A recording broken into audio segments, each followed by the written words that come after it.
બનાસકાંઠા જિલ્લા કલેક્ટરની અધ્યક્ષતામાં તાજેતરમાં જળ સંચયના કામો અંગે એક સમીક્ષા બેઠક યોજાઈ હતી, જેમાં જિલ્લામાં 4804 જેટલા કામો માટે નિર્ણય લેવામાં આવ્યો હતો। બનાસકાંઠાના સરહદી ધાનેરા તાલુકામાં પણ જળ સંચયના કામોને મંજૂરી મળી છે।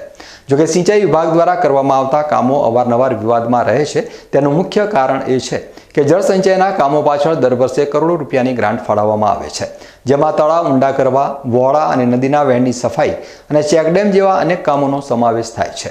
મોટાભાગના કામો માત્ર કાગળ ઉપર જ થઈ જાય છે, જેના કારણે આટલી મોટી રકમ ખર્ચ થવા છતાં જળ સંગ્રહમાં કોઈ જ ખાસ ફાયદો થતો નથી। બીજી તરફ ધાનેરા તાલુકો પાણીની ગંભીર સમસ્યાનો સામનો કરી રહ્યો છે।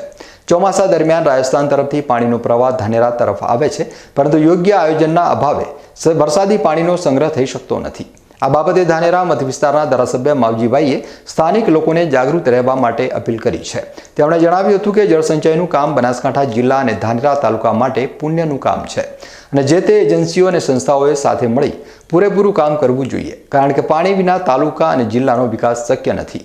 અને વધુમાં વધુ જળસંચયના કામો થાય એ પ્રકારનું કામ આપણે સાથે મળીને કરીએ અને જે સરકારી કામો કરવાના છે, સરકારની સહાયથી કરવાના છે અને સરકાર ટેન્ડરો આપીને જે એજન્સીઓને ઘણી બધી સંસ્થાઓને કામ આપે છે, તો એમને પણ મારી વિનંતી છે કે આ એક આપણા જિલ્લા માટે અને આપણા વિસ્તાર માટે ખૂબ મોટું પુણ્યનું કામ છે।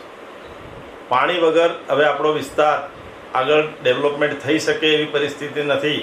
તો મારી આપ સૌને વિનંતી છે કે જે લોકોએ, જે સંસ્થાએ, જે કોન્ટ્રાક્ટરોએ કામ હાથ ઉપર લીધા હોય તો બીજા બધા કામોની અંદર તમે નફો કરજો, પણ જળ સંચયના કામો માટે સરકારે તમને જે પણ ગ્રાન્ટ આપી છે કે જે પણ કામ આપ્યું છે, કામ 100% કામ થાય એ પ્રકારનું કામ આપણે કરીએ અને આપણે પણ બધા લોકો જાગૃત રહી અને એ લોકોને કરાવવા માટે બોર રિચાર્જિંગનું કામ હોય। ખેડૂતો તરફથી એવી રજૂઆત પણ કરવામાં આવી રહી છે કે હવેના સમયમાં જળસંચયના અધિકારીઓએ પણ ઈમાનદારીપૂર્વક માત્ર જળનો ફાયદો થાય તેવી કામગીરી કરવી જોઈએ। જળસંચયના કામોના ટેન્ડરને લઈ રાજકીય આગેવાનો વધુ રસ દાખવતા હોય છે, કારણ કે આ કામોમાં સરકાર તરફથી વધુ ગ્રાન્ટ મળે છે અને નફો પણ વધારે હોય છે।